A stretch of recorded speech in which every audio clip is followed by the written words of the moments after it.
Please start. Okay. Okay. So let me try to share my screen. 1 second. Let's try to share my screen. Just a minute.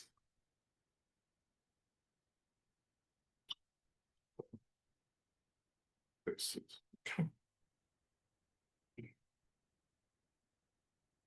Let me know if you can see my screen. Yes, we can see it, sir. Okay. Thank you very much. Okay, so you are all welcome to today's program. It's all about financial intelligence. We want to talk about financial intelligence today. And in this session, we will be talking about, maybe I should start like this, in terms of there are many types of intelligences that we have seen, that exist around that we know. We have emotional intelligence, which is, about how you can manage yourself, how you can manage your emotion, and how you can show empathy, how you get awareness. This is emotional intelligence. We have social intelligence, whereby you understand people, you're able to manage relationship effectively. If you've ever seen somebody who is very socially intelligent, that person will have good rapport with people. He will go along with a lot of people. That is a kind of intelligence as well. Just like I mentioned, the emotional intelligence, the person will be calm, he will be able to handle himself, and he will understand. When I talk about emotional intelligence, many times I refer to the case that happened in Nigeria some times ago, whereby we had an election, and there was one of these guys, and I think his name was Orubebe. He was now, talking very tough in the presence of the INEC head. And the INEC chief was just sitting there very calm, very emotionally intelligent. And, he addressed him in the right way. That's emotional intelligence, actually. It's epic. If you look at the video, you'll be amazed, the kind of intelligence Jagad demonstrated in that session. And equally, when you talk about the social intelligence, you have worked with some people. They're super smart in terms of how to manage people, because, when you work in an organization, you must be able to manage on top of you, which are your bosses, the people you report to. You also have to be able to manage below you, the people that reports to you effectively. Communication, listen to them. That's social intelligence. And then people that have this, of course, you also still need to manage your colleagues, people at your level. And then, put all that together. That's magical if you have that social intelligence. We also have spiritual intelligence, whereby people, you see some people that are super spiritually intelligent.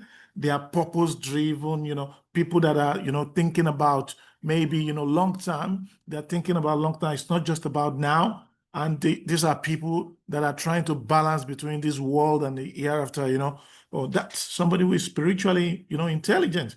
Then you have digital intelligence as well. And in digital intelligence, you see people, that are super smart when it comes to the digital space. We have seen many of them, like Elon Musk. You have seen people like Steve Jobs. How many of them can we count? There's so many of them that digitally super intelligent. And then you of course have your financial intelligence, which speaks to the fact that you understand money, you understand how to earn money, you understand how to manage money, you understand how to grow the money, you understand how to protect the money and use it for a personal benefit. So this is all what financial intelligence is all about. And I think it's very important that, whatever intelligence is something good to know, because that's about wisdom. That's somebody who is wise, who is intelligent. We have artificial intelligence now, we have natural intelligence, and we're going to the age of, artificial general intelligence. So this is something that we really need to tap to. So I'll start my discussion around that. And if you look at my first chart, it speaks to the fact that when you have financial intelligence leads to financial freedom. It leads to financial freedom. If you look at financial freedom, it's a point whereby you get to and you can, meet up with your living expenses and you don't have to work. You don't have to work, and you will still be able to achieve your living expenses. That's what is financial freedom. That doesn't mean that you are super rich, no, but it means that you don't have to work. Most of us today, we work from paycheck to paycheck. As a matter of fact, if we don't work, we don't eat, we don't survive. We must work to survive. That's one level. Most of us we're still at that level. In fact, some people are working today, and what they are working, what they earn is not even enough for them to meet their living expenses. That's even more terrible. That's frustrating. Whereby, yeah, you're going to work every day, you're showing up, but at the end of the day, you don't have what it takes, to meet your living expenses. You are back to back on debt, you're on consumption debt, not, investment debt. And then, and that's why you see that financial intelligence is something very, very important. We need to take it serious. We need to learn it. It doesn't matter whether you're a man, you're a woman. It's something that really, impacts you. If you look at most of the marriages today, what is really affecting many marriages today is financials.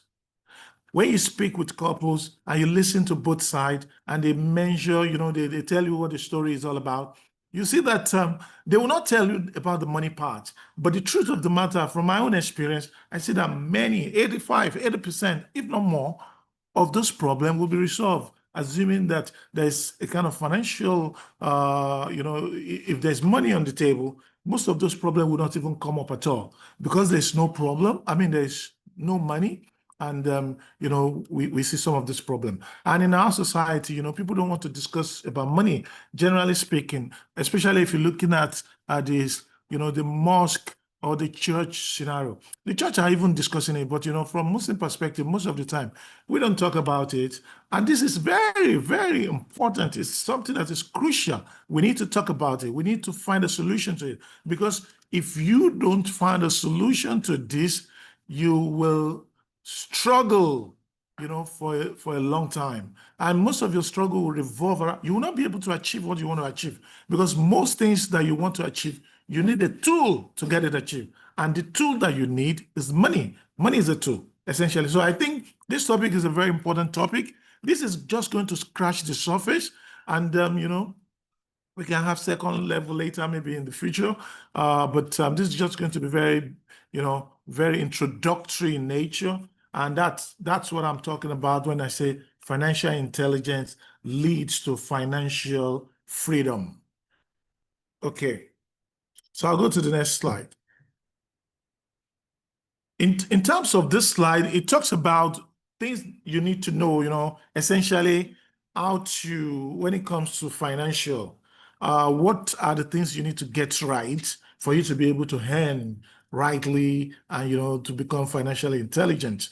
This piece that we'll be talking about today is not going to be like a regular financial or training that you see. It's going to be very, very different. The format and even what we're going to be talking about is going to be different. But at the end of the day, it's going to be addressing the core of what we really need to learn. If you really want to get yourself, successful financially, you need to handle 3 areas. Number 1, your mindset. You need to get your mindset in shape. Number 2, you need to get your skill set in shape. And number 3, you need to get your action set in shape. Now, if you don't have all of these 3 in shape, you are not likely to be, financially, free or financially, successful because you need mindset, the right mindset. And when I talk about the right mindset, I talk about, attitude. Your attitude is very important, and, this is what people say. There was something that I saw in the past, and they say attitude, if you look at attitude, it's like 100, it's like 100. It's the most important thing that you need to take care of. If you look at the people that are, they're top people, entrepreneurs, the big entrepreneur, if you're close to them, you see how they live simple, their life is very simple, and how they have a great attitude. But if you see the people below the line, they don't really have great attitude. So one of the ingredients that you really need to have is, to keep your mindset in shape and also to make sure that part of your mindset that I'm talking about your attitude, I'm talking about your beliefs. Your belief is very important. I'm talking about your habits. You need to keep your emotion in shape, and your perspectives, your paradigm is very important. Another part is the skill set. When we talk about the skill set, your knowledge is very important. The skills that you have is very important. If you don't have knowledge, you don't have skills, you're not going to make money. That's the truth. You're not going to make money. So you need to have the knowledge and the skill. And the great thing now is that, the lifespan of skill and knowledge is getting shorter by the day.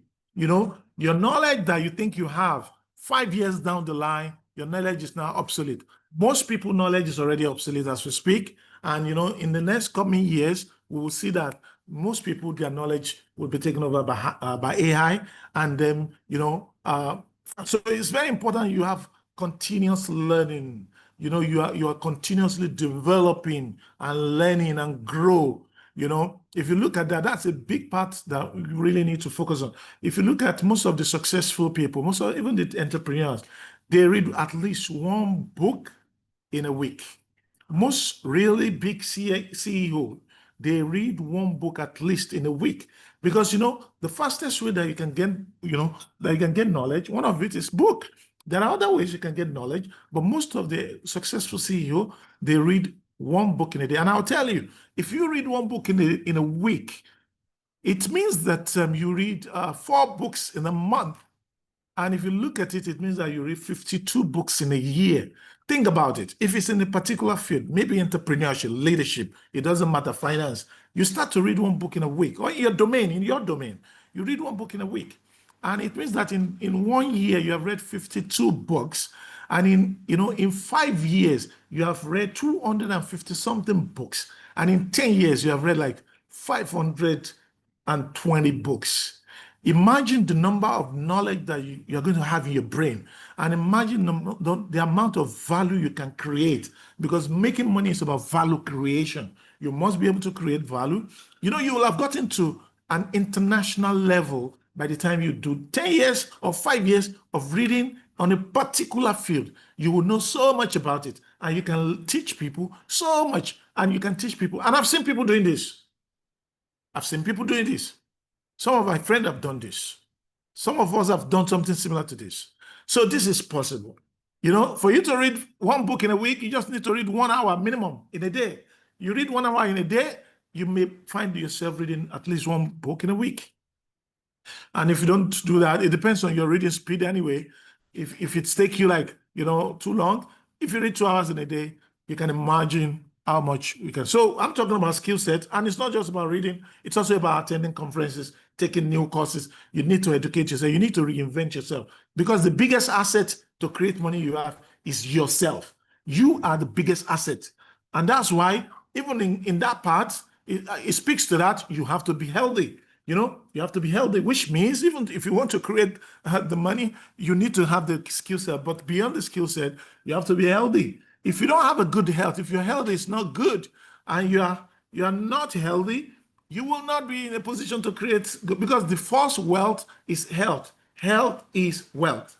So you have to be, and for you to be healthy, there are so many things that you need to do. I think we'll talk about that in the future slide, but I just wanted to touch very fast that your skill set is something that you have to deal with. That will really take you to places that you will not be able to go yourself. This is one of the areas that people don't take seriously. And I think for us in this group, we want to begin to take this very seriously. The other part is the action set. There's no amount of knowledge that you have or your mindset that you have. If you are not taking action, then you're not going to get any result. It's clear. It's very, very clear, and it's a fact. The truth of the matter is, most of us, we know what to do. But the problem? We never take action. We don't take action. It's not about knowledge, or we don't have the knowledge. There's so many knowledge that we have already going good for us, but we will never take action. Why are we not taking action? Because if you don't take action, you don't get the result. You don't get the result. All results.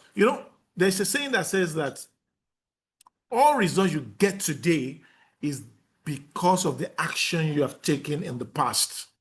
Because the market is very fair. The market is fair. If you put in excellent effort, you'll get excellent results. If you put it, under extraordinary effort, you get extraordinary result. If you put in ordinary effort, you get ordinary result. And if you go below ordinary, you get below ordinary. The market is smart. The market is perfect. The market is balanced. You will get only what you put in. And that takes us to another law, the law of sowing and reaping. Whatever you sow, so shall you reap. This is a law. This is a natural law, and it applies to financial. It applies to every part of it. If you sow laziness, you're going to reap the laziness. If you sow effort, and you're really going to make a lot of success in that domain. One of our experts, and I've forgotten the name of this guy, he said for you to be talented, and I think I'll remember this, or maybe I'll remember later. I've forgotten the component of this. There's a mathematical equation that I wanted to share, but I don't have it now. So this is going to be talking around, why it's important to have the right mindset, why it's important to develop the right skill set, and why it's important to have the right action set if we want to create that success that we all desire, we are all looking for, and we all want. And that, moving on to the next slide. I hope you can hear me. Yes, we can hear you. Okay, so that I'm sure that I'm not speaking to the, Okay. So this, maybe I'll put a question to the room. What's this? What do you see on the screen? What do you see? Oh, that's a human brain. This is a human brain. Okay. Okay, this is a human brain. Thank you very much. Yeah, I think this. You're right. This is a human brain.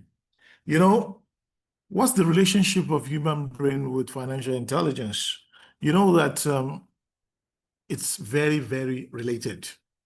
Because if you look at here, I said the neuroscience of, let me just bring this down. I said the neuroscience of financial success. Most of the time, when it comes to something you want to achieve, you have the psychology part of it, and then you have the physical part of it. Most of the time, the psychological part, is what is more important than the physical part, because the physical part will follow naturally if you take care of the psychological part. So the same thing is applicable here.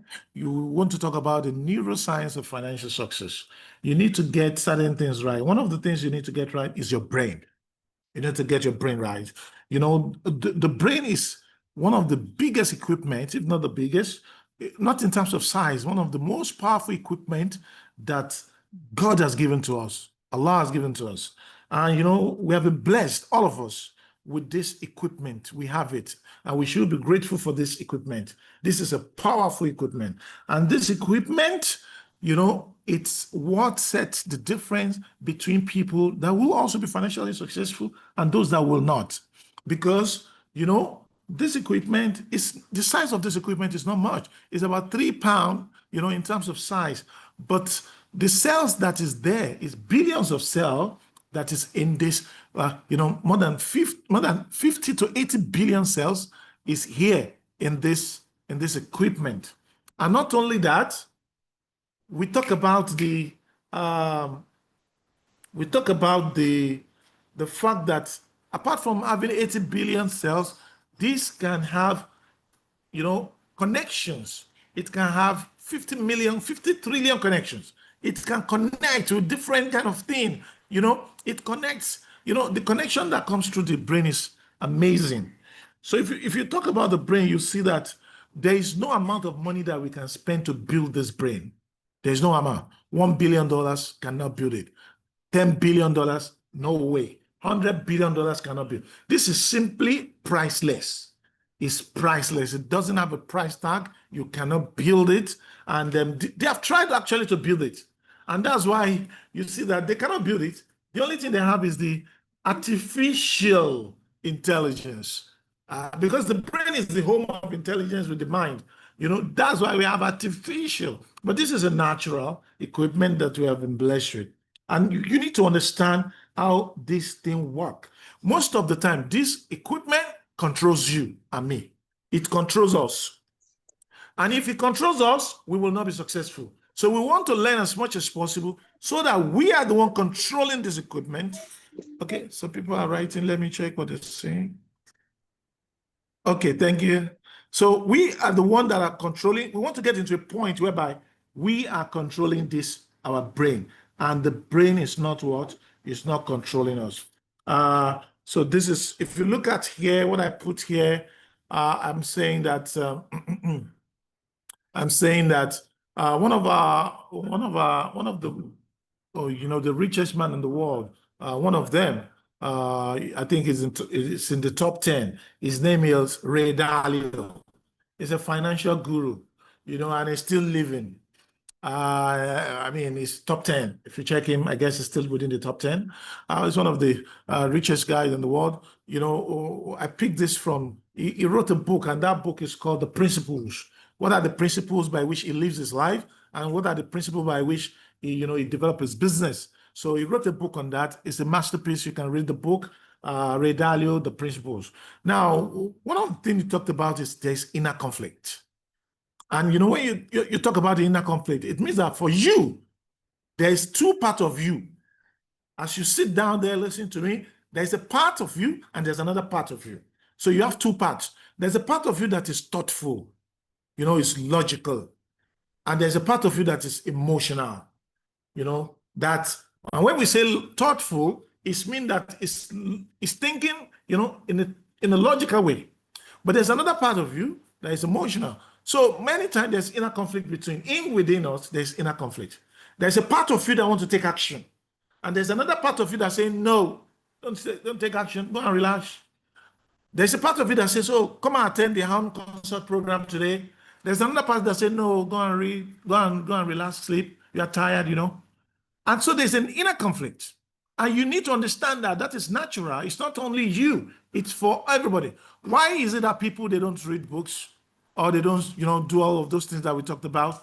There's a part of them that say, oh, this is the right thing to do. But there's another part that say, no, it's boring. I don't want to do it. But, when it comes to social media, when it comes to Facebook, you talk to, Instagram, you want to do it, you like to do it. Because that part, and one part will still be telling you that what you're doing is not really the best way to use your time, but you will not listen to that part. So there's an inner conflict that is happening within us. And then it talks about it when you look at it from a brain perspective. We have the prefrontal cortex and we have the amygdala.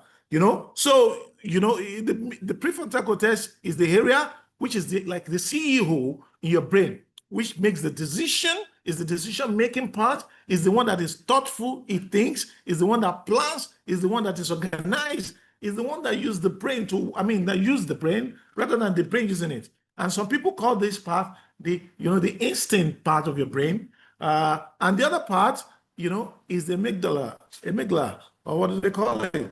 Is the emotional part. This one is not driven by logic. It's the emotional part. And I'll give you an instance, like Ray Dalio gave an example. The example he gave was the fact that if people want to give you feedback, people have a feedback for you in terms of how do they see you. Most people agree that it's good for us to know how people think about us, right? And that is from the logical part. But from the emotional part, you don't want people to give you feedback, really. Because you will not want to accept it. If somebody say, okay, you're not doing very well, you are coming late, you're not managing your time very well, you are not eating very well, you are not managing people very well. If they start giving you some of the feedback, you're lazy in your work, these are the truths that they're telling you. You're not managing your resources very well. These are feedback. You know that theoretically we need this feedback, but from an emotional standpoint, you don't want to take the feedback. You don't even want to hear. And that's what we're talking about. The amygdala is dealing with emotion. You have the prefrontal cortex, which is dealing with the logic. And so there's a conflict always, all the time, between these two parts. The other part is the growth part. If you want to grow in life, you must embrace pain. The brain does not want pain. The first thing, one of the things that the brain does not want is pain. anything pain. It runs away from pain. So anything, whatever your brain sees as a pain, it would discourage you from doing it. If it is reading you want to read, or if it is studying, or you want to go and take a master course, or even if it's starting a business that you want to do, and your brain consider that thing as a pain, you will not do it. Because your brain is avoiding pain. It's looking for how to avoid pain. You know, so if you really want to grow, then you need to understand that the principle is, you know, you suffer now and you enjoy later. And that takes me back to the principle of delayed gratification, whereby if you want to succeed in anything, you have to delay the gratification. You have to suffer now so that you can enjoy later. And you know, we're not wired to do that. Most of all, we are not ready to suffer now. We want to enjoy now, and we want to keep enjoying. And if you are a Yoruba person, it will be like, you know, KKK. And that doesn't work in real life. The real life doesn't work like that. You have to actually suffer, because if, you know, before you really enjoy. And if you look at the stories of successful people, go and read their biography, you will see how much suffering that they have gone through. I was reading through the story of Steve Jobs recently, and you know, Steve Jobs, you know, he was the CEO of Apple, and then at a point he was fired from Apple. You can imagine somebody who was running, was the, you know, the founder of Apple. At a point he was fired from that company, and then he left. And when he left, you know, at the end of the day, he came back again. And then when he came back, the story was very long. You know, maybe this is not the right forum to talk about the story, but you know, he came back, and one of the things he did differently when he came back was he changed the board. The board of directors, he has that, okay, if you really want me to come and handle this company, then I want the board to leave. I only want maybe a few people there, only one person. And then he hired new people to the board. And then he fired most of the staff in the company. You know, they have a lot of staff, non-talented staff, or staff that he feels that they're not contributing. He fired a lot of them, and then he recruited the people. And you know, from the $2 billion struggling company, in 10 years later, the company was doing $200 billion. I mean, you can imagine, from $2 billion struggling company, they became a $200 billion company just because of a decision, you know, that was taken. And that decision was painful. It was a painful decision. But the point that I'm trying to make here is that without pain, there is no gain. I mean, you must embrace the pain so that you will go. The other part of it that I wanted to talk about is, you know, self-awareness and reflection to guide your behavior. And this is the control part. And I think we'll still talk about this. If you want to be able to control yourself, you must do self-awareness. You must be aware. Especially, you must be aware what is going on in your brain. The thoughts that is going on in your brain. Are you having empowering thoughts, or are you having disempowering thoughts? And if you're having disempowering thoughts, how can you, you know, how can you truncate it? How can you stop it? How can you cut it off? And then reflection, then you need to reflect seriously so that you can attract the right behavior that you need. And then, you know, you talk about the meditation, which helps you to improve mental clarity and discipline. So these are some of the things that I wanted to touch on this slide, that there's so much importance when it comes to the neuroscience, when it comes to financial success. If you cannot deal with your neuroscience, then you will not be very financially successful. And then moving on to the next slide. And this slide talks about, you know, the core emotions that we have that versus financial success. How are these emotions that we have, how do they relate to you becoming financially successful? And I start with the first one. If you look at it, this is happiness. You know, what do you see here? You see that this guy, because he's happy, you know, his head is, I mean, there's like a light coming from his head and it's expanding. You know, happiness brings, you know, for you to expand. If you're happy, you will expand. And we can see that this guy is expanding because he's a happy guy here. How does that help you to become successful? You know, when you're happy, what happens to you is you get inspiration. Happiness leads to inspiration, and that inspiration comes with energy. You know, all this emotion, they comes with energy.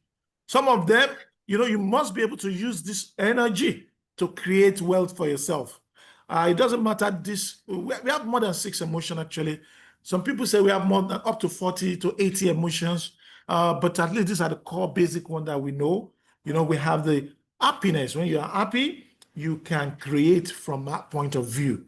Because if you are happy, you become inspired. When you become inspired, you become optimistic. You have an optimistic view, and we have seen that with Elon Musk. And Elon Musk talked about it, that when he wanted to start Tesla, was it Tesla or SpaceX? He said that because at that time he was in PayPal, he made some money in PayPal, and then he got a lot of money. And then he said at the time he got this money from PayPal, he had an option to go and enjoy his life with the money he got, whether to go and buy a beach or, he can do so much with that money. I can't remember the amount, maybe $350 million. I cannot remember specifically how much that money was again, but I think it was in that range. So he had an option to go and enjoy, in the islands and to go and buy a beach. But he said, no, I'm going to put this money into Tesla because that's my next project. And then, so he put the money, everything into Tesla. How can you think about it? He put every money that he had into Tesla, and it got to a point whereby he could not even have money to pay for rent, house rent. He didn't have the money. Somebody who is already very financially buoyant, but he did not have money for rent. He had to go and borrow money for rent. He put all the money there. And then they asked him, when you were putting all this money there, how do you think this company will become successful? And he said, at that point of time, the chance of success for Tesla was around 5%. That 95% was pointing to the direction that Tesla was not going to succeed. But 5%, it was. And then they say, you must be crazy. If something has a probability of succeeding for 5%, how dare you put all your money there? And he has a different view. He said, even if it is 1% chance of success, he thinks that it's worthy to put the money there. Just imagine. This is showing a high level of optimism. This is showing a high level of somebody who is, I'm like, which time will I use for him? Somebody who is like crazy about his idea. I mean, it's very rare that you put 5% chance of success and you put all your money there. No, even in business schools, they don't teach us like this. In business schools, they don't teach us like this. Because in business school, you have to do a business case. And this business case, they will have to test, the business appraiser. What is the net present value? What is the payback period? What is the internal rate of return? What is the profitability index? And it has to tick all these boxes before this approval comes in. This is a typical business, this is a typical, business school, what they teach us pretty much. But what he's doing is define all the rules, he's disobeying the rules, and even for 5%, he's willing to do the investment. So this emotion of happiness is very important. It allows you also, if you are able to use that emotion, because emotion is power, if you are able to use and convert it into the right thing. Some people are happy, but they are not converting their happiness to something like this. Somebody is happy, and then that's the time he is doing wrong things, things that will destroy him rather than things that will help him, and eventually he gets destroyed. The same thing with sadness. Some people, they created wealth because they were sad. And, we have seen that maybe somebody who lost his husband, and we have seen some women, their husband just died. And then some people, their father just died. And then there was nobody to take care of them again. And then you see a woman that lost her husband just suddenly become like a man. And because of that, she just decided that, okay, what I'm going to do is I am going to transform everything, because nobody is going to help me anymore. The father is no more available. And I've seen people like that, they just decided and then they become successful from there. Some people, fear is what makes them to be financially successful, because they have a fear. I remember when this guy, what's his name? The Amazon guy, the owner of Amazon, remind me, what's the name? The owner of Amazon, Jeff Bezos. When Jeff Bezos was talking about, when he started Amazon, and he had this idea of Amazon. He was a banker. He was a banker, and he was a very successful banker. So when he had conceptualized the idea of starting, Amazon, he spoke with his boss, and his boss told him that, I don't think you need to start this business because you're making a lot of money already. You're making a lot of money. How many people are making how much money you're making? I mean, you're an investment bank. I'm making so much money. Why do you want to go and start selling books and all of this? It doesn't make sense. And then he said what he did was he used a tactic, and that tactic is called regret minimization technique.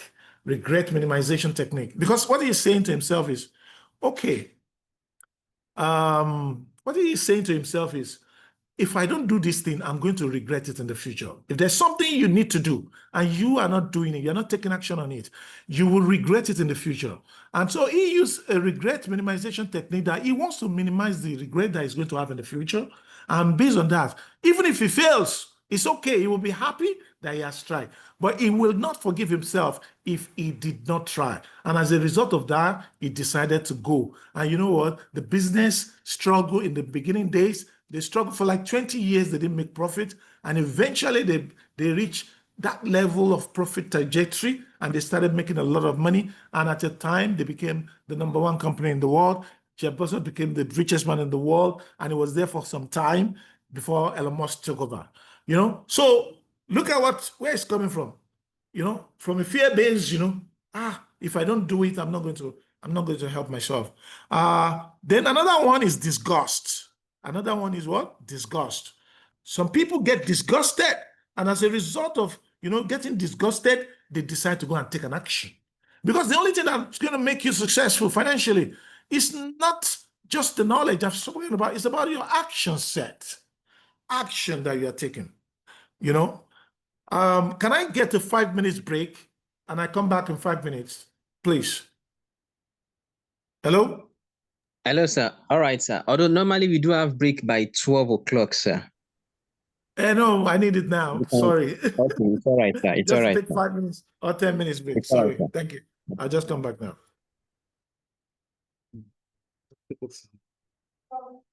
You hear me? Yes, sir. Yes, we can can see your see. screen, sir. We can hear you, sir.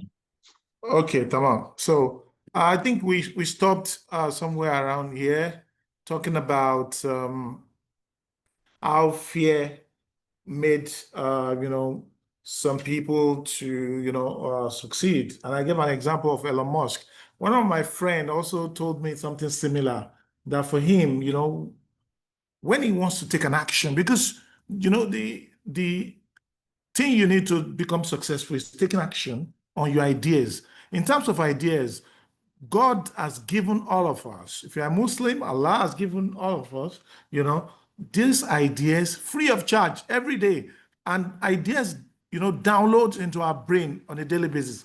According to some experts, they say that more than 60,000 ideas, you know, download into our brains every day from a scientific point of view. And, you know, most of the time we reject those ideas. We don't even pay attention to them. You know, so you have an inflow of ideas every single day, but those ideas, without taking action, you will not be able to get the benefit of them. So one of the things.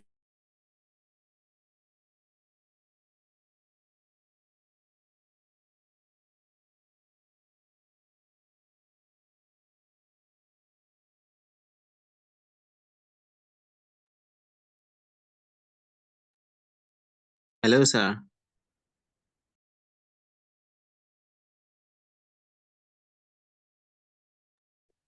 Let me check on him. Maybe network.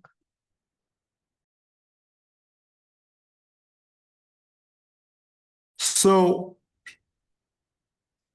okay, so essentially, so my friend told me that when he now moved back to Nigeria, what he did was he drove his children to Mushin, that place especially that he lived in Mushin, and he was showing them, you know, because they were coming from another part of the world, you know, developed country, and he was now showing them the consequences that they will face if they don't, you know, take their school serious, if they don't pay attention to, you know, the advices from the parents, you know, if they don't take their career serious, they will end up in this environment and they will not be able to have the life that they have in the outside the country. So, and he told me the reason why he was, you know, trying to do that for them was for them to have a visual contrast whereby they can see for themselves what's going to happen, before it eventually happens, because it will eventually happen if they don't take their class serious, if they are doing drugs, or if they are not paying attention to what their parents are telling them. They will fail, and life is balanced. It will fail. So at the end of the day, it was trying to create fear to the children. So some people use that as a fuel for success. Each time they remember, somebody told me that when he wants to do a project and he's not in the mood to do that project, what he thinks about is, if I don't do this project, this thing is connected to my future, this thing is connected to my success. I will not be able to help my children. I will not be able to help my parents. I will not be in a position to help myself. If there is a big problem, I will be, begging money from people. If there is health crisis, how will I survive? So he will remember all those things. And you know what? Once you remember that, there's a way your emotion will be, will be impacted, and you will get that energy to move forward to do what you are supposed to do. We need motivation. We need the fuel to be able to pursue our dream. But if we don't use the thinking part of our brain, which is the one I call, the prefrontal cortex, if we don't use it, then the other one, the amygdala, will kick in, and it will tell you not to do what you're supposed to do, that that you need to do. So fear is something that some people use as a fuel to make success. Most of these companies, I've worked with many CEOs. Most of these CEOs, they are fear. They are almost afraid. They don't know the next thing that will happen. The market is going to crash. The customer is going to do this. So based on that fear, they are putting everything in place so that they are prepared for the worst. Because there's a law they call the Murphy's Law.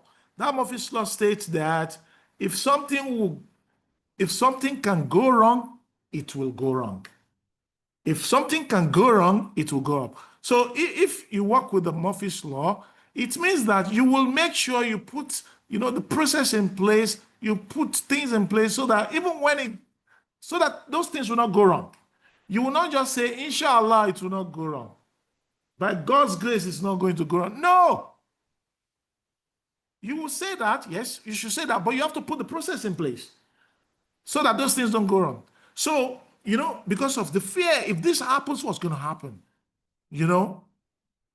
So people use fear to trigger actions in pursuit of their financial success. Some people, they use disgust. And this has happened to me personally. And I'll give, I when I was in secondary school, and, normally from GS1, even in primary school days, I'm always number 3 in the class. For whatever reason, I don't know why, I'm always number 3. And so when I got to secondary school, I was not serious with my studies anymore. And I was, maybe that was my teenager days. I was trying to go, join the boys and do big boys, I remember very well that time that I was not taking my books seriously. I was not studying. I was just trying to go with the boys that are not serious at that time. So it happened that my result in SS1 was not great. And, I used to be number 3 in the class, but now my result was not great. And the worst thing was when they were now giving, the prize giving day, it was now the prize giving day. They gave prizes to people. So after that prize giving day, we were now going home. So I was in the company of some of my friends, and I just noticed that all the friends that I was going out with, they had won prizes or the other. And the only person that did not win any prize was me. And it got me disgusted. I got disgusted. And I decided that why will Hakeem get, prize and I will not get? It's not because I don't like Hakeem. It's not because I hate Hakeem. It's not because I'm envious of Hakeem. But the reason why I'm saying that was because I can do what Hakeem is also capable of doing. So if I'm not getting this, it means that I'm not living up to my expectation. It's nothing to do with. So I took responsibility for that. And you know what? I took a decision. Because, you have to decide. Decision is, and I said that, okay, you know what? From today, I will go home. I will read every single day. And I will keep doing that. and I'm going to change the trajectory, and I will win prize the next time. You know, there's a Chinese proverb that says that the best time to plant a tree is 20 years ago. But you know what? The best time, now, the best time now is now. I don't know how to put that. The next best time is now. So I took that decision that I was going to take my classes serious, and you know what happened? By the end of that session, I was the top of the class, and I was winning all the prizes. And at that time, I was now seeing some teachers. Those teachers, and I said that this one is very brilliant. This is a brilliant teacher. This teacher is not brilliant, because what he's teaching us is nonsense, because I have read this thing and I know what he's teaching us. So what am I trying to talk about is it was disgust that helped me. I got disgusted. It was disgust that helped me to decide. I took a decision. I took a decision. And then, another one that helps people is anger. Anger, anger can also make people to be successful. It depends on how you use your anger. If you use your anger in a negative way, then you will get a negative result. But if you use your anger in a fantastic way, you can then, use it as a fuel to become successful. And I'll give you an instance. If somebody has been underestimated and they told him, boy, there's nothing, you cannot amount to anything. Oh, they make it. People are underestimated. And when you're kaku, I'm sorry, I'm speaking Yoruba. Sorry. And people have underestimated him. And as a result of that, he became angry and annoyed. And then he said, okay, what I'm going to do, I am going to take my craft serious. Anger can also lead to that. I have a similar experience. Let me share with you some of my experience. And when I was working in APM terminals, when I joined APM terminal, that was in 2008. Before then, I was in Telnet. Before then, I was in design option and all of this. So when I joined APM terminals in 2008, and then I was now working with expatriates. And that was my first time to work with expatriates. I never used to work with expatriates. I was working with Nigerians only. And I was reporting to an expatriate at that point of time. So, and I thought that I was very good in Excel before I joined APM terminals. But when I joined APM terminals, I saw the thing that my boss, is an Indian boss, was doing with Excel, something I've never seen before. And he doesn't have patience with me at that time. He said, Jeleel, you don't know anything in Excel. So it rubbished me at that time that I don't really know Excel. And then I decided within myself that I'm now going to learn it. See, there's nothing you cannot learn. There is nothing you cannot learn. If you have the right behavior, the right mindset, if you have the right motivation, if you have the right fuel, there's nothing you cannot. There's a Chinese proverb that says that once the student is ready, the teacher appears. At that time, I didn't have access to all this internet. It was not that available. 2008, it was available, but it's not everybody that have access to it like that. We had limited access. And I didn't even know that's not the kind of content you have on the internet today. You don't have it then. So I decided there was internet at that time, yes, but how many contents do you have? I decided that, okay, I'm going to learn this thing. And I was willing to pay my salary to learn it. I started buying books in that domain, and I was looking out for Indians that I think that they are good, they can teach me. That was what I was doing. Do you know what happened? Eventually, I stumbled upon some programs, and I started taking those courses. Can you believe what happened? I became the #1 staff in the company. The company was 1,000 staff. I became the best in Excel. Even my boss that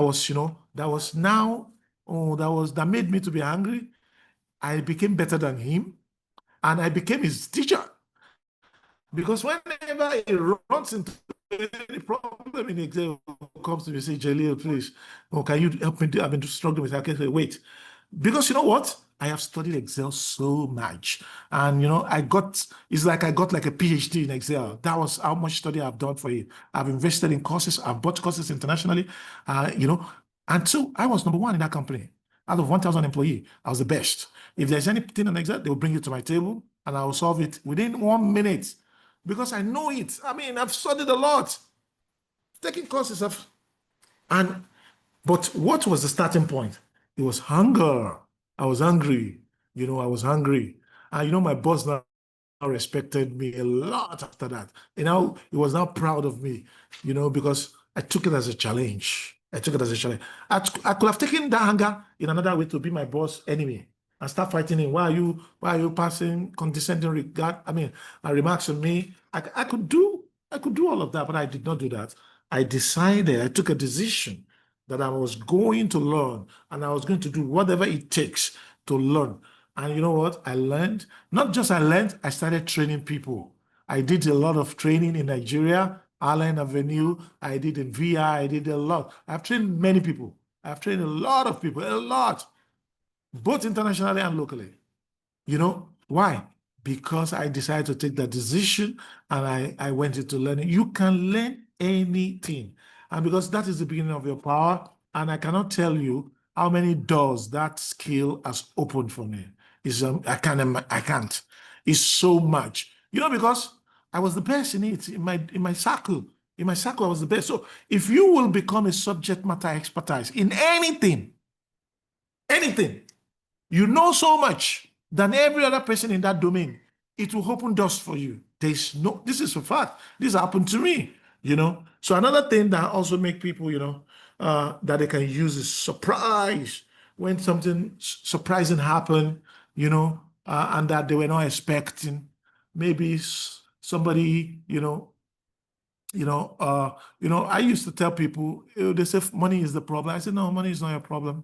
Your problem is resourcefulness. You're not resourceful. Relentlessly, you are not relentless. And that's why you are saying money is the problem. Money is not the problem. If they give you 1 billion naira today, I can bet you won't do anything with it. Because if you don't have an idea before, if you're not already doing something great before, you will waste that 1 billion naira and it's going to go down the lane. You will be confused where to put the money. I can bet you. So surprise also is something that makes people to take a different decision, and it brings a lot of energy, and those energy, you can use it to go ahead and make financial success for yourself. Moving on. If you look at this slide, it's talking about your money story. Your money story. What is your money story? Most of us, we have a story around money. And most of the time, this story is not empowering. Rather, it is disempowering. The root of all evil, money is the root of all evil. Money is the root of all evil. How many, if you can remember some of this story some of this statement that are negative about making money, that people say, you can remind me, you can write it on the chart, but most people, they have a different mindset when it comes to money. So what I'm trying to discuss here is this. There are different kind of mindset type when it comes to money. The first one is the scarcity fearful. Scarcity fearful. Somebody who believes that there is scarcity, that the money available is not enough. You know that if you don't believe that the money is not enough, you're not going to look for that money. You will not look for money because you believe that the money available is not enough. You have a scarcity mindset, fearful. That is, money is limited. If I don't grab it, I will lose out. You hoard money. You avoid investing because you overwork and stress-driven. Then as a result, you have financial anxiety. You are burnt out. You have low growth because of your mindset. Scarcity fearful. Another one, scarcity resentful. You believe that there is scarcity of money, and then you hate people that have money. Have you not seen somebody who hates anybody that has money? He doesn't have any hate, and you attract what you do. Like attracts like. If you hate people that are rich, you cannot be rich. If you hate people that are scholars, you can never be a scholar. If you hate people that are, entrepreneurs, you will not be an entrepreneur. That's the law of attraction. So for you to be able to attract something, you must like that thing. So if you like people that have money, you will have money.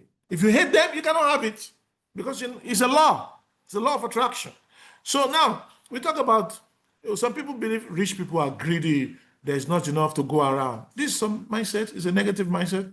Some people complain, they blame the system, they feel stuck. In fact, this one is one of the problems that I see a lot in Nigeria, whereby people, they do three things that you should never do.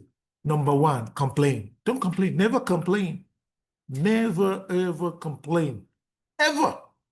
And if you will complain, complain to one person only. Who is he? Allah. Your creator. Complain to only, because, you're complaining to people that cannot, that cannot help you. Never complain. If you're going to complain, complain to only one person, and that's the creator. Never blame. Never blame anybody. Some people, they blame their father for their situation. Some people blame their wife for their situation. Some people blame their mother. Some people blame their school teacher. Some people blame their wife, their husband. Some people blame the government. They blame Tinubu. They blame, Sowolu. They blame everybody. The only person they don't blame is they don't blame themselves. And you know what? They are the one causing whatever result you're getting from a financial point of view, you are the one causing it. You are responsible for it. You are responsible for the result of your financials that you're getting today. There's no doubt about it. It's like if you're a scholar. If you want to be a scholar, you know that you need to study, you need to read, you need to go to school, you need to go and look for people that can teach you and this and that. And if you make all those efforts, you will become a scholar. No doubt about it.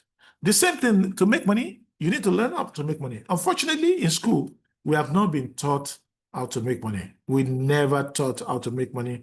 And then as a result of that, we don't know how to make money. And so many people cannot really help themselves. And so they eventually find somebody to blame. They blame the economy. And it doesn't matter. Economy does not, even if the economy is going down, some people are making money. It doesn't matter how down the economy is, Dangote will still make money. Not just money, a lot of money. The Indian community, if you look at them in Nigeria, they are blessed, they are doing good. The Lebanese community in Nigeria, they are doing good. Chinese are doing good. The only community that are not doing good are the Nigerians. When I was working in GZ, and at the time, one of my friends was in India, we were working together, and he told me, he said, Jeleel, I got a job in Dubai, and I got another job in Nigeria at the same time because I was going to leave that company. I said, okay, go to Dubai. He said, no, I'm not going to Dubai. I will be in Nigeria. I love that. I love Nigeria. I mean, but Nigerians want to go out of the country. They don't see the opportunity. But somebody outside there, they see the opportunity and they're making the money here. He's making money, no doubt about it. So it's about the mentality, the scarcity, resentfulness. Some people, they blame, and the third thing they do is they justify. If there's anything that they have done wrong, instead of them to accept, they will justify. They will give you reason why they don't make money. Those reasons are correct, but at the end of the day, you're not making the money. It's not about the reason, it's the result that we really want you to get. So, this is another mindset, stagnation. That person with this kind of mindset will end up envious of other people, resentment, hating people, that are successful financially. Have you not seen any friend that because you become successful, they now hate you? Have you not seen it before? And you have not done anything to them before. Just because you become more successful, that is the sin that you committed and they hate you. I'm sure you have seen, And then another mindset is abundance grounded. This belief that there's enough wealth for all of us if we create and share wisely.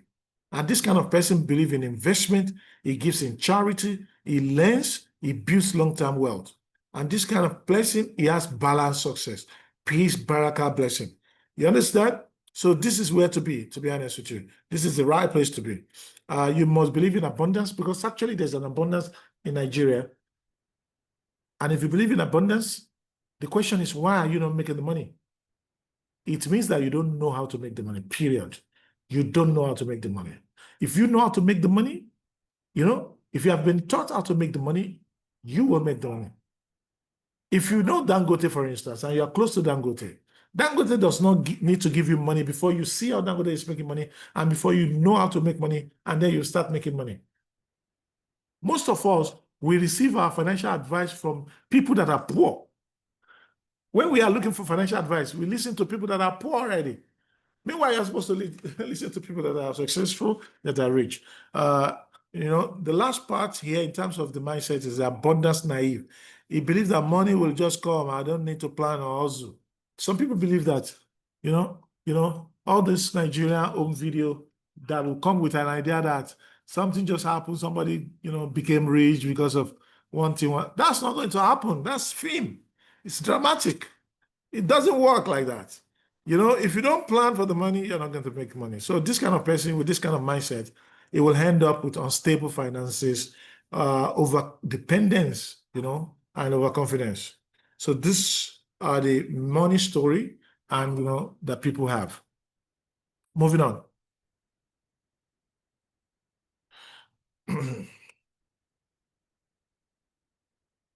I wanted to give us a certain idea on this FedEx logo. If you look at this is a FedEx logo. This FedEx logo, I'm sure you have seen it before. Have we all seen it before? If you have seen it, please indicate in the chat box and tell me if you have seen it before. I want to know whether this is a new or it's something that we have seen before. Okay. Okay, mashallah. Yes, people have seen it before. I can see.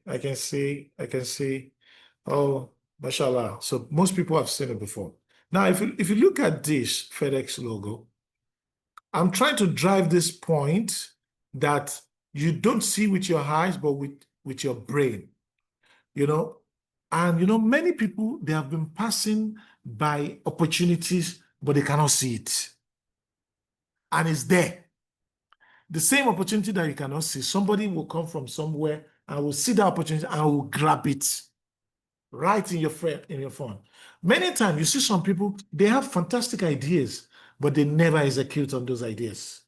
And those fantastic ideas, somebody will just come. One day you will just sit down in the parlor and you're watching the TV and you will see your idea and somebody's already executing on that idea. So what happened here is that if you look at this FedEx logo, there's so many things happening in the FedEx logo. And one of the things that I wanted to talk about there is that, do you know that in this FedEx logo, there's an arrow? If you know that there's an arrow here, please let me know. Tell me where the arrow is. There's an arrow here. Yes, sir. It's inside the letter D. It's inside the letter D, right? No, that's not where the arrow is. That's not where the arrow is. The arrow is not there. Yeah, But the arrow is, Say it again. The arrow is Hello? between E and the X. Between E and X. And it's true. You can look at it. This is the arrow. Can you see it now? Can you see it, please? Yes, sir. Yes, sir. Yeah. This is the arrow. But you will never see it. It is hidden there. And that's how, opportunities are there, abundant. We don't see it. Apart from the arrow, do you know that there's a tire here? Can you show the tire? Who knows where the tire is? There's a tire here.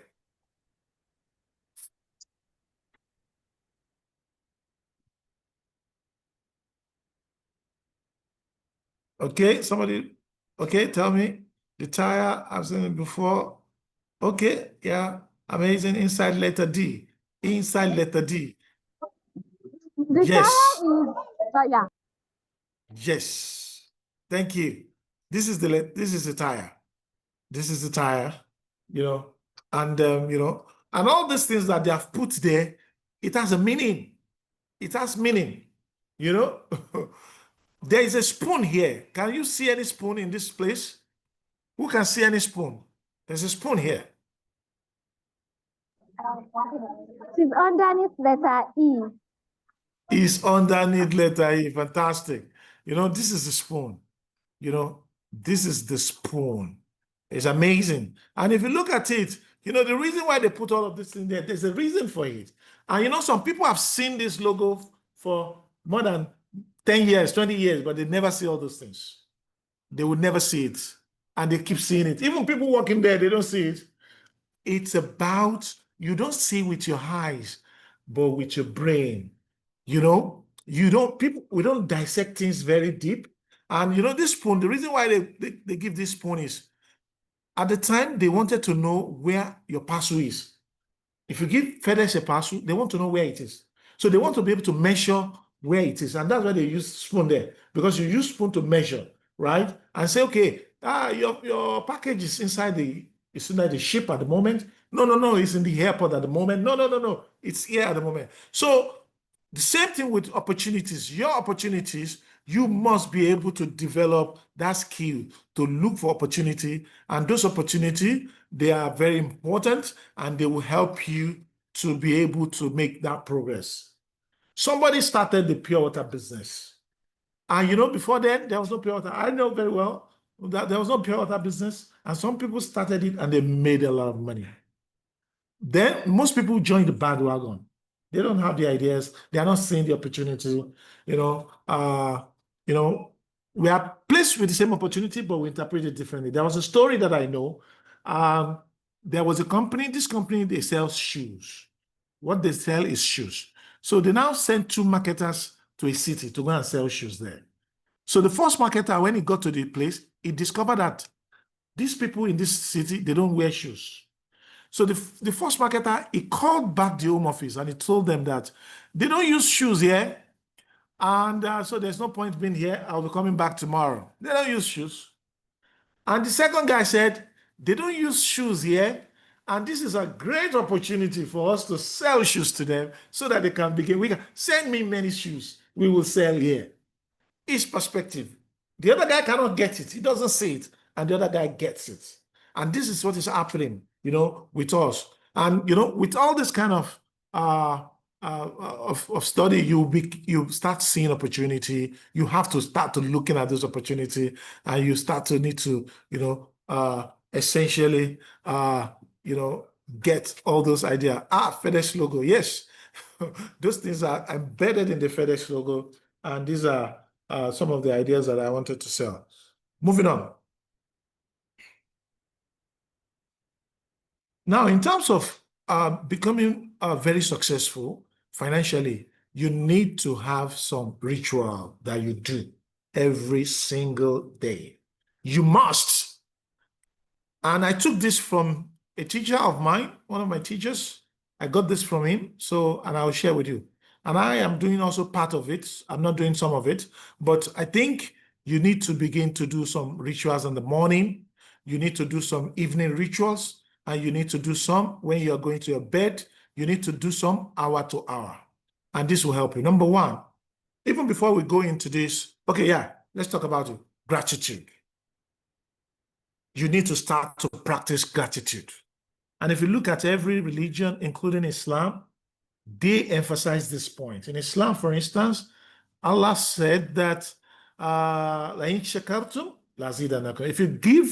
if you get grateful, I will increase you in abundance. You can imagine that's what Allah told us in the Quran, that if you are grateful, if you practice gratitude, I will give you more. And that law makes sense. It makes sense because, if you do something good for somebody and that person shows gratitude to you, what do? You will do more for that person, right? And if you do something for somebody and that person is not showing gratitude, will you do more? You will not. You will say, Kuti Amore, so I'm not going to do it. So one of the things you want to begin to do gratitude every morning, and I do this when I wake up in the morning, literally. And you know what I do? I sit down and I start to think about what are the things that are going on well in my life that I'm happy for. Because I'm telling you, there are thousands of things that is happening in your life that you are grateful for, that is going on well, that you should be you should show gratitude to God on. But unfortunately, most of the time, we don't look at those things. We only look at things that are not going on well. And then we get depressed because we are looking at the wrong place. But you need to look at the right place. What about things that are going on well for you? There are countless of things that are going on well for you. There was a lady. This lady, she went to meet Zig Ziglar. And she told Zig Ziglar that she wanted an advice from Zig Ziglar, that she is about to resign her job. And that her job makes her sick, that she's not happy with the job. Then Zig Ziglar said, okay, no problem. You know what we're going to do? You're going to come in another day. Let's talk about this. So when the lady came and Zig Ziglar was asking her, you know, let's start with what you like about this job. Do you get paid salary? She said, yes. Are you happy that you are getting paid salary? She said, yes, I'm happy. He write it down, number one. Is your salary better than average or is worse than average? She said, no, my salary is actually better than average. Are you happy with that? She said, yes. She wrote it down, number two. Do you go on vacation? Yes. How many days vacation? She said, 30 days. Are you happy with that? She said, yes. Do you work on Saturday and Sunday? He said, no. Are you happy with that? He said, yes. And then they started listing all the things that that is good for her in her job. And they listed 21 things that is fantastic about the job that she has. And then they said, okay, now let's talk about things that you are not happy with in your job. And then they started to take the list also. And they wrote 1 and 2 and 3. And after 3, they don't see anything again. Just 3 things she's not happy with. And because of those 3 things, she wants to leave the job. And at the end of the day, they now told her the reason why she's not happy with the boss. And then she's not happy, she has not been promoted. And then I think I forgot the 3rd one. And then they now decided that, you know, let's take you on a journey. Let's take you on a journey. And then when they took her on this journey, one of the things they do was gratitude and looking at things that are going on for her. And then, because once you start to see things that are going on for you, you know what will happen to you? You will become happy. You'll be happy that this is good for me. This is good for me. You have kids. You should be grateful for that. There are many people, they don't have kids. They don't have. Married 20 years, they don't have kids. And you have kids? Oh, you're healthy? There are many people, they are not healthy. I visited Igbobi sometimes in the past. And you know, when we got to Igbobi, we were doing ward round, we were looking at the patients there. And we saw some people, when we got to the one session, these people, you know what? They cannot stand up again. They are bedridden. When you touch them, they cannot feel any touch. And some of them have been there for 5 years in the bed. Some of them there for 20 years on the bed. My friend who was a doctor, he told me, he said, Jeleel, these guys, before they you know, this is how they are going to die. They will never be well because their spinal cord is broken. And then as a result of that, they will never be well, but we cannot kill them. So we will just keep them there. What we do is we just shift their side every day, and this is how they are going to die. You know, I felt it so much that, I said, we are not grateful to God. Look at people like us. Some of them, their father, they have left them. Some husband have left their wives. Some wives have left their husband. Children have left their parent because somebody has been sick for the past 5 years and is not going to get well. People around him will be suffering. They will wish that he dies. Hello? We are with you, sir. Yeah, with you, sir. Okay. So this is some of the things you need to start to do. You need to practice gratitude every morning. When you practice gratitude, that will bring some chemical reactions into your body, and you will have the positive chemical downloaded to your brain. Things like dopamine, things like endorphin, they will download into your brain. They are called happy drugs, and you will become happy. And because you are happy, you can leverage on the happiness to go and create. See, if you are depressed and you are not happy, you cannot make any success. If you are depressed, because depression is different from your sad. Depression is a loop. If you are in a loop, you can't. There's no way you're going to make any financial success from there. You need to be happy. You need to look at things. You need to be grateful to God for whatever you have. If anything is not going on good, you will believe. You must be optimistic that this thing will go on right. This is one of the neuroscience of making money that you need to have. Another one is you need to meditate. You need to meditate. I don't like to use the word meditation, to be honest. I like to say you need to reflect. I like to say you need to reflect, but it's the same thing, you know, it's the same thing. And this meditation, it's around, you know, it's all religions that embrace it. All religion. It's all religion. It's an Islamic religion, it's in Christianity religion, it's in Hinduism. The people that actually makes this very popular in the recent time, they're the monks. You know, those are the monks because they do a lot of meditation. And if you study them, you see the way they behave, you see the impact of the meditation also in their life.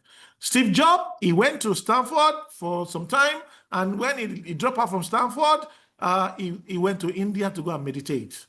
Because the meditation, when I was listening to Ray Dalio, he was talking about how meditation has helped him in his life. Maybe I should even show you a video on meditation. I don't know whether I can quickly, we can listen to it. I don't know. Let me look for one. If we can listen to what Ray Dalio is talking about when he's talking about how he has used meditation. I'll just try to do something. If you don't mind, I'll just go to YouTube and get it. And I hope you will see it. Ray Dalio on meditation. Ray Dalio is a billionaire for the, by the way, what he's talking about meditation and the benefits he meditates. Okay, this is a billionaire. So let me listen to it. I've not watched it, but I've watched many of it.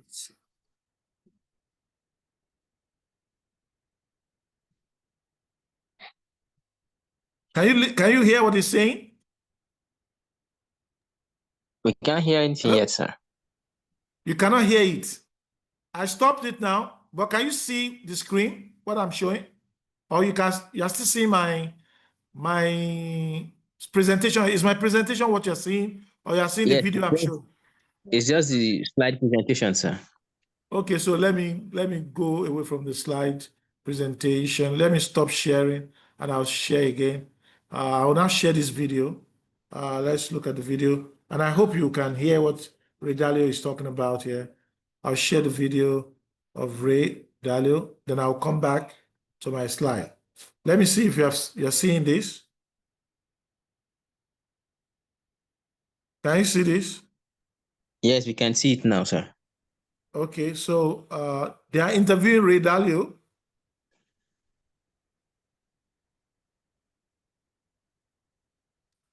Did you hear him? I want to be sure that you are hearing. You are not hearing. It's not audible, sir. It's not audible. So maybe there's a problem. Okay. You can go and look for it and look at it. So let me go back to my. I just wanted to see. This is Ray Dalio. Can you see who I'm pointing at? Can you see this person? Hello? Yes, sir. Yes, sir. This is Ray Dalio. You can pick up this video and then you can listen to what he's saying. It's the guy that I was talking about before. He's the biggest hedge fund manager in the world, and and he meditates every day, and he talks about the benefit of that. So let me go back to my slides. I'll go back to my slides. I'll go back to my slides. Yes. Let me know whether you can see my slide. We can Yes, see, sir. sir. Okay, so now, he meditates every day. And, that meditation for me, like I told you, I like reflection. He reflects every day. He practices mindfulness every day so that you are at the moment, And why this is important is this. Many people, they live in the past. Many people also, they live in the future. But when you meditate, you live in the present. So when you're living in the past, it's like you're thinking about all the things that have happened in the past. And those things, you cannot change them, to be honest. They have already happened. You should not be worried about them again. Many people, their worry is about the past. Why are you worried about the past? You have to accept the past. It has gone. There's nothing you can do about it. Some people are worried about the future. The future has not happened, and you are afraid of the future. You are worried about what is going to happen, and it has not happened. You don't even know whether it will not happen. And you know what you need to be worried about? What you need to do is to concentrate on now, to be mindful of what is happening now. And this helps a lot. There is no successful entrepreneur that is not doing gratitude, that is not doing meditation, and I'll call it reflection every single day. And this is where they see opportunities. One moment will just come. They are not doing anything. They are just sitting down and they're just reflecting. And they have different way to look at it, you know. Another thing he does is called inner sizing. Inner size is like exercise. You know, when you exercise for the body, exercise is to the body, inner size is to the brain. When you are exercising your brain, it's what they call the inner size. The other one is review vision board. Review vision board. You need to have a vision board. And you know, your vision board is, what is your vision? Every morning, you know what I do? When I'm doing my exercise, I try to do my review of my vision board. Because if you want to be successful, you must have a vision for your life. What's your vision? If you ask many people, can you tell me your vision, what you're trying to achieve? Most people cannot tell you. Very few people can tell you. Do that experiment. Ask people, what's your plan for the next 5 years? Most people are blank. They will just be blabbing for you. They have never thought about it. And there is no company you see there that they don't have vision statement, they don't have mission statement. You must develop a vision statement for your life or a mission statement for your life so that, because if you don't have a mission or a vision, you don't have clarity. You're not clear about what you want to achieve. And then you just be going, if they said, this time you have to do this business, you will go and do that business. You will leave whatever you have been doing for 20 years, you go and do that one. If they say tomorrow, no, that one is not bringing money, it's this one. Because you have no clarity, because you have no vision, you must develop a vision. Another point that he does is visualization. He now visualizes the goals. Visualization is powerful. It's a powerful tool that can help you to unleash your financial, financial success. And so this visualization is about you're trying to visualize your performance. I'll give you an example. Because your brain cannot identify between reality and what is not real. I'll tell you a good example. Is somebody who is visualizing, let's say he's a Muslim, and this time around people are in Hajj already, and he has been thinking about going to Hajj, and he's now trying to visualize that, let me visualize that I have gone to Hajj. He closes his eyes and he's practically seeing himself in the airport, and he sees himself taking the airplane, and he sees that this plane is maybe Emirates airline, and then they had a stopover in Dubai. He descended from this, he descended from the plane. They had a stopover for 1 hour. He was going out the Dubai airport, and he was seeing how beautiful the airport is. He went to pray in their masjid, and then it was time to go, and then they moved to Medina. And as he was descending in Medina, he was seeing the Medina was so beautiful with all this beautiful light in the night. It was in the night. And then he was visualizing himself going to the Prophet's mosque, and then he went to visit the Prophet's grave, and then he saw himself going back to Mecca, and he saw himself doing tawaf. In fact, he's seen that, okay, I even met some of our brothers here that came from Nigeria. Maybe Tinubu was also there. This is visualization. This thing has not happened, but this guy is visualizing this thing that has happened. You know what's going to happen for him? This guy will believe that he can make it. He can go to Hajj. Because he has not gone to Hajj physically, but he has gone, in a visualized form.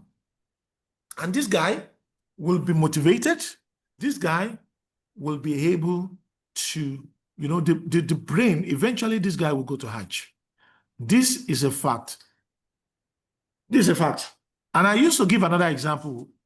Have you watched some movie before whereby in those movies, when you are watching the movie will be so touching that somebody will be crying. People will start be crying in that movie. Have you seen that experience before? Where that person in the movie will be crying so much, and not only that person is crying, even you that you are watching the movie, you will now start to cry because of movie. And then you will say, but this is a lie. It's not true. Now, why are they crying? Are they stupid? No, they are not stupid. That's visualization. That's visualization. Why is it that some artists, they are able to cry in movies? Give them a role to play, they will cry. How do they make themselves to cry? Do you think it's easy? They visualize. They remember something that's happened to them in the past, and then it just come down to the emotion, and then they'll start crying. And you can trick your brain to do the same for success. Things that you have not achieved, you can see it happening. And once you start to see it, you start to believe it. And once you start to practice that on a daily basis, 1 month, 2 months, 3 months, you will develop the courage to go and pursue it and make it happen. This is the truth. This is a fact. And I know we are going to round up in 5 minutes because I think I have another meeting I want to join. So we will not finish this session today because I still have some slides. But there's so much to be talked to on this screen. So I will take the last one here. I still have some slides that I want to talk about, but unfortunately, we will not be able to get to that. Maybe some other time we can have another session, and I will come back and maybe finish this. But if you look at, then the last one I will talk here is now, exercising. You must exercise every single day. You have to. There's no single CEO of a company, successfully financially, people that are not exercising. Why are they doing that? Because, when you exercise, it gives you a lot of benefits. One of the benefits it gives you is it releases some enzymes, some hormones into your brain. And those hormones, they are like drug, like they're happy drug. You will be happy. And I mentioned them already. Endorphin, dopamine, you will have it in your brain and you will be happy after the exercise. And then not only that, it will regulate your emotion. You'll be emotionally balanced. You'll be in control. Another part, you will be strong. And then another part, you will be able to ward off, heart disease. Some of my friends, I lost 2 friends in the last 2 months, in the last 3 months to heart disease. They died, and they are young guys. One of them just clocked 50, the other one just is now 52. And they died of heart disease. And even if they do every day, just 30 minutes of walking, just walking, trekking, that heart disease will go away. They will not die of heart disease. Because what is causing that is lack of exercise. What is causing that is when you are not blockage in your system. And if you don't have that health, when we say somebody is financially successful, it's not just money. It's, he has good relationship with people. He has money in his bank account. He is wealthy. He has a good connection with his creator. I mean, it's a whole bunch of KPI. Money is just part of the game. It's a whole round balanced situation. So I think on this note, I will pause and then I can take 1 or 2 questions before I go. I have another session I need to join. If I can take 1 or 2 questions and I have to leave, unfortunately. So thank you very much for listening. And I hope you have gained 1 or 2 things from this session. And I really encourage you to go out there and become the bull, become the bull. Take the bull by the horn. So thank you very much. Thank you very much, sir. We really appreciate your presentation, sir. Jazakumullah khairan. So, in order to waste time, those of us that have questions, we can signify by raising our hands. Just 1 or maximum of 2 questions. And if you have other questions, if you have more questions, then we can drop them in the group so that we would get our questions across to our lecturer, and he's going to give us a befitting response to the questions. So we just want to have 1 or 2 people that would ask questions now so that you would respond to it. And if there are none, then I think we can call it a day. Any question, please?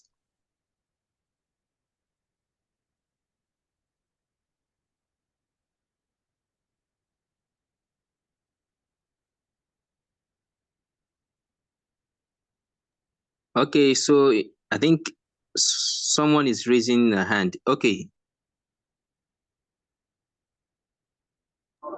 Thanks, America, sister. For the lovely presentation. In fact, it's a very, very important one. But I have a lot of questions anyway, but I'll just start with just 1 or 2. Now, my question is, you made mention of being financially intelligent, that we have to take the action, take the on by the bull by the on. What if you are actually, you want to be financially independent and you don't have that that opportunity around you. It's like you've been stagnant for a long time. Probably, for example, now somebody that did an undergraduate course and the person has a BSc, and for a long time he has not even moved forward, and it's still in that same position of that being paid according to that salary. And he now decides that, oh, I want to take the bull by the horn, but there's no money to do that. So why is that person going to move away from that scenario? That's number one. Number two is that there's another person that wants to start a business. Maybe she's poor. Let me put it like that. She's poor, or she's not having that enough finance to finance herself and her family members around her. And she was able to get money to start a business. But the problem then now that she's facing is that, when you don't have your own personal money and you have a business that you're running, obviously that you are going to take in as from the business money, and obviously that business is not going to strive. So how can that person be escape from such a situation? So thank you. All right, Jazakallah khair. I think it's a very good question. These are very good questions. So let me take it from question one. Let me replay the question. For us to become financially independent, somebody does not have an opportunity. The person has a BSc, and that person has been in the same position, and that person does not have money, and how will that person do? Now, let me take it in a different way. Number one is, that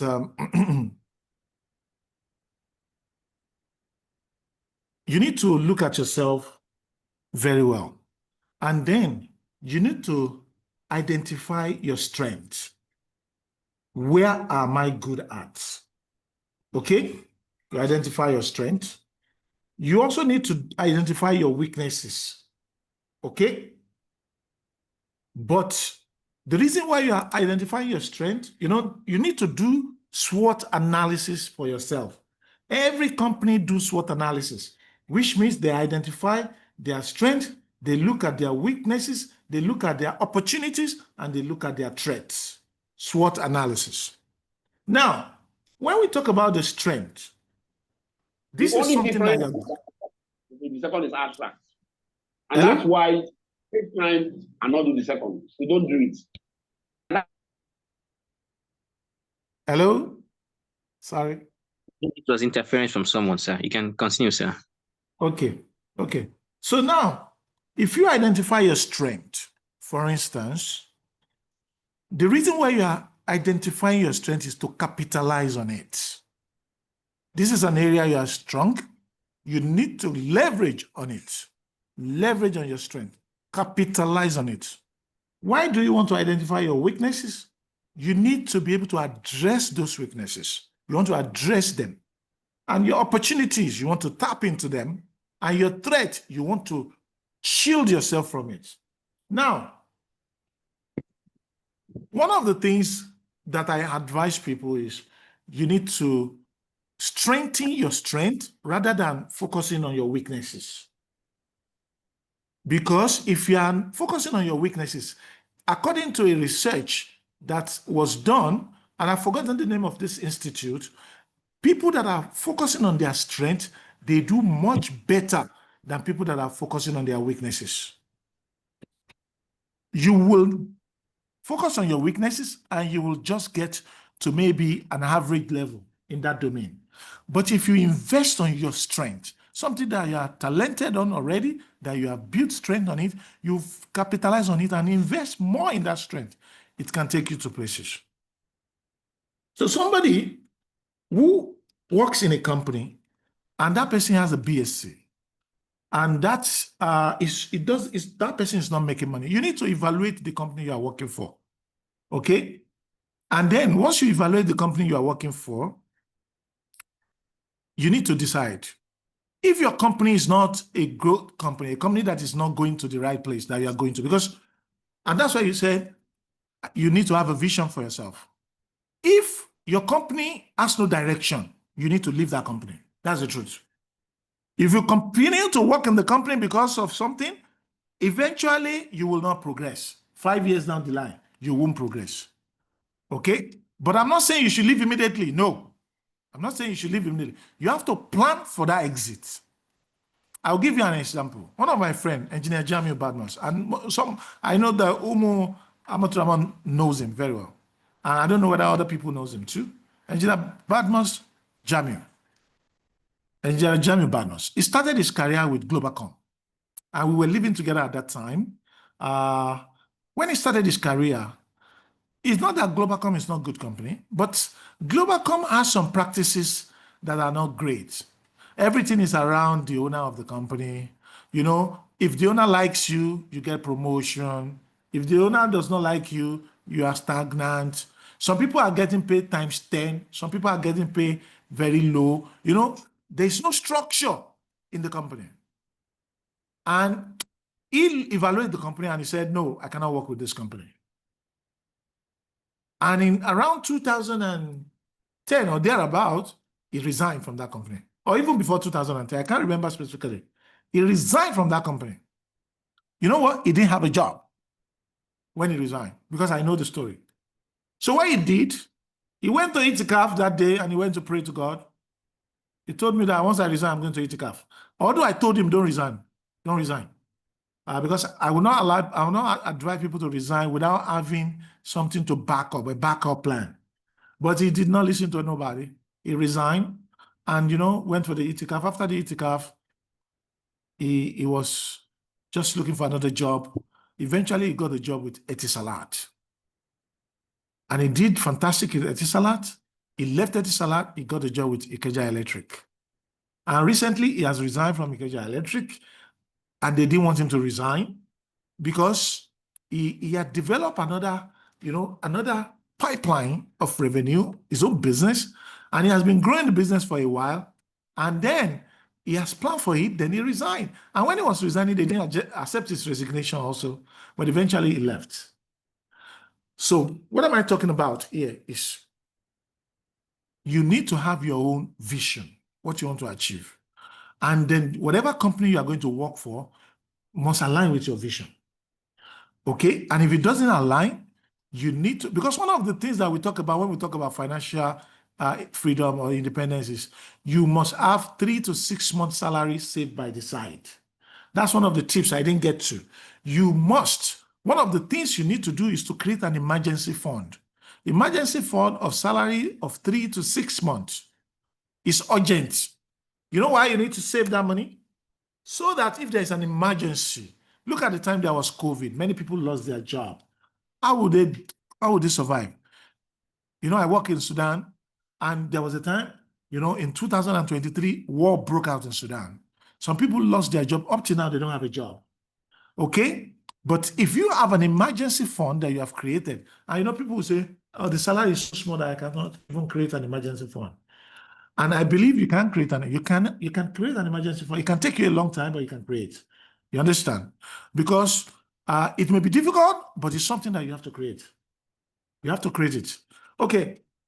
And you have to cut down your expenses. Somebody will say you cannot create an emergency fund. You look at the phone that the person is using is great. It's a great phone. It's very expensive. It's like a rich man phone. Somebody will say you cannot create an emergency fund. You look at the amount is spending on data every month, and this data is just on Instagram, Facebook, you know, things that are avoidable, things that are not compulsory for that person to spend.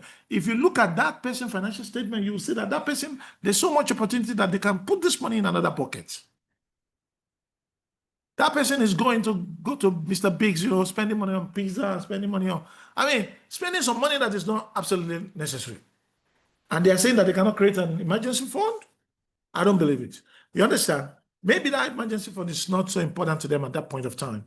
So what am I trying to say here is that once you have an emergency fund set aside, something that can take you for your 6 month salary, for instance, technically your 6 month salary should be able to take you for 1 year.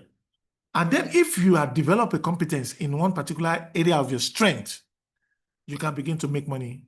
You can begin to focus on that thing, you know, for the next 6 months, and then you can turn your fortune around. And I'll give you an example. Don't forget that we're in a global village now, and you have access to international domain. It doesn't matter if you have the skill, the market is open for you. So most people, the problem they have is they don't have a skill that is outstanding. They are not outstanding in any skill that they can offer. Even in Nigeria, there are so many people you can offer a skill to. Even if you cannot offer internationally, you can offer a skill to many people in Nigeria. You need to think, you need to have a strategic thinking session with yourself and think about how you can do it. At times, you know what you can do?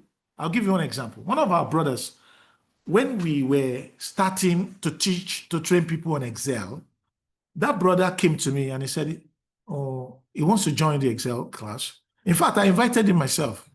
I invited him to join the Excel training. Because at that time, he was working in a school. He was the accountant in that school. And you can imagine, although the school is a big school, but how much would they pay him?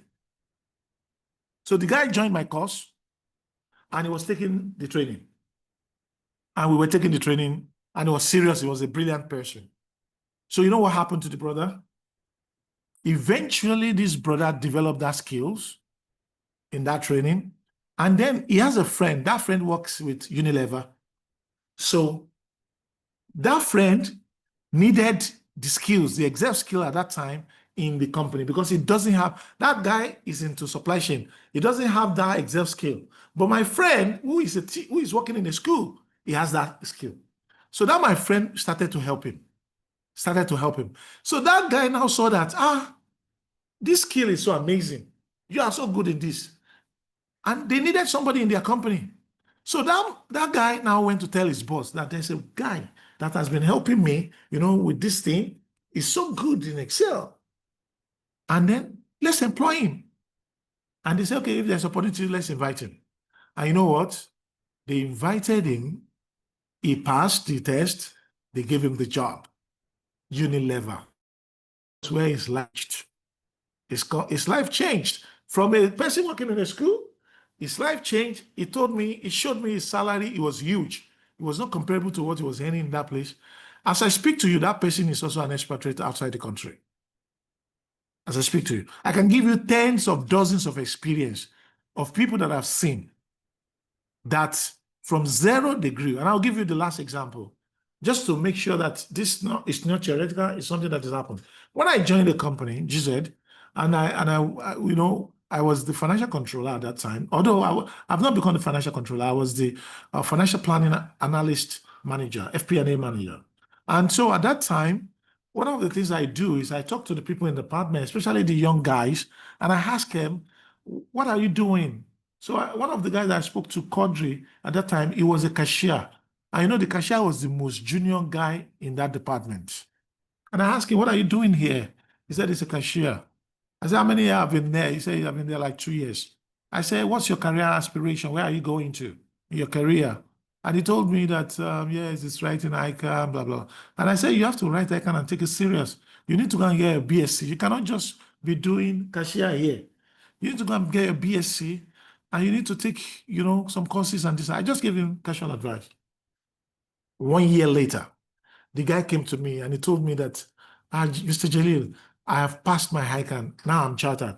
And I was surprised because it was a very fast period between the time I spoke with him and the time he came back to me that he has now become a chartered accountant. Apparently, he was just passing all the exam that he was writing at that time. Luckily for him, when he told me on a Friday, and I have a paid training on Saturday in Allen Avenue. And I told him, I said, okay, you know what? Can you join my training tomorrow? I will take you through the training. You're supposed to pay 50,000 for this training. That was in 2017. People pay 50,000 for this training. And but what I'm going to do is you pay 50%, but you don't have to pay before you attend. I will give you scholarship for 50%. Then you pay 50% anytime you have money. When you get your salary, you can pay part of it, till you finish the money. I want to support you. And I took him to that training. And so when he went to the training, he was the most serious in that training. He was hungry. You have to be hungry. Most people are not hungry for success. They're not really hungry. If you see somebody who is hungry, you will see that this one is having fire within themselves. And they are going to go to any extent, not illegit, legitimate means to go and create that result that they desire. So this guy, he was the one that, focused more in the training. He learned a lot from the training. He came back. Don't forget, I said that this guy was the most junior guy in the department. Then I saw how hungry the guy was. I told them that they should allow him to report to me directly. He was not reporting to me. He was reporting to somebody who was reporting to me. So I said, let him report to me directly on another assignment. So I was now giving him on-the-job training. You know what happened? This guy, within 1.5 years, he got a promotion. His salary at that time was like 2 million per annum. Per annum, he was earning 2 million. I was talking 2017. By the next year, he has finished. Of course, he started ACCA again. Then he did his MBA. He's finished his MBA. He got a job 1.5 years down the line as 10 million. 10 million annual. And 10 million in 2017, that's a lot of money. That's a lot of money, 10 million per annum. And so he told me he wanted to resign. And I said, no, you're not resigning. We will match the money. And I went to meet my boss that we need to retain this guy that is a very smart guy, but he got a job. And my boss was not willing to retain him because he said, how can I give him 10 million? What about the other guys that are here, that have been here longer than him? I said, okay, but we are going to lose him and we are going to employ somebody who will come and earn more than that. So my boss did not align, but I went to meet the HR director, and the HR director spoke with my boss and we aligned. And we retained him. 6 months down the line, he got another offer from another company.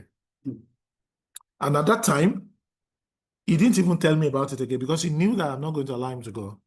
Not because I don't want him to succeed, but because I still felt that he should stay around and then there'll be a big opportunity for him. But he didn't tell me, he just resigned. And I got upset that, I wasn't upset because he got the job, but I was upset because of the approach that he went through it. But, that's not the important point. The important point is he got another job. And when he got another job, now as a group, as a finance planning and analysis manager in a big multinational company. Wow. And he went. That was around 2019 to 2020. He left there again, got another job, a big role. The last time I heard about him, he's now working in Reckitt, and he's now the group financial planning analysis manager for Reckitt group for the entire group. And the trajectory of this guy was very short. Within 2 to 3 years, he made that transition, but he got somebody as a mentor. So this is where mentorship comes in. Maybe that person you're talking about needs a mentor. Because if he has a mentor, what your mentor is going to do for you is going to make you to do your SWOT analysis. Okay, you're going to do SWOT analysis. It's going to make you to do 360-degree feedback session. It's going to make you to do your gap analysis. Where is your career aspiration? Where are you now? How do you get to that point? And then you begin the journey. It's a journey you have to take.